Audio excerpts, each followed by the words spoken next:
The most crucial energy topic for Sierra Leone right now are two things: advancing our utility reform, and second, mobilizing investments for our flagship renewable energy projects. The context is the following. I came here to this wonderful event after mobilizing with my president about $1 billion in commitments for our energy and food security programs. I came here to look for developers to help me develop projects now that can benefit from the funds that the commitments we've mobilized from a number of investors. Well, a number of key outcomes that I'm hoping to achieve here. One, I have been very fortunate. I've met some good developers. I've also used the opportunity to network further with some of the partners we had already met, and we have come up with some concrete next steps.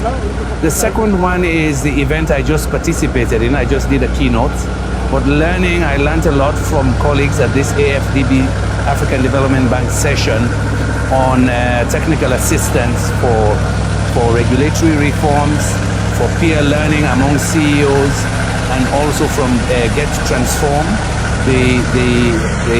One of the panelists was talking about the support they also give for also embedding experts within certain entities in government. And I'm leading an initiative for the president. I need some of that technical support right now, as I said, to mobilize resources, but also push utility reforms. We need to do those utility reforms to give confidence to the independent power producers we've met here, who really are taking a second look at our country right now. I had some very good discussions as well with World Bank and some other partners here. Sierra Leone, we're ready. Our president is soon going to launch an energy transition plan, looking at the next 10-15 years to achieve 1 gigawatt of power, to increase our energy access to 60%, and almost all of that is going to be renewables. So specifically, we have a flagship project right now that we've discussed here with some developers to introduce 2 more turbines into our existing dam with very little environmental impact, because the structure was already built 20 years ago with space for 2 additional turbines. To back that up with solar, 60 megawatts to 100 megawatts. We're very concrete, feasibility studies done. We've been able to have a good conversation here with potential funders who are very excited that a lot of that work is already done. Now here it was to meet some developers who could take a second look and say, fine, we're willing to take this up independently. So we're very clear about our flagship. If we get that going, it's called the Bumbuna 1 upgrade.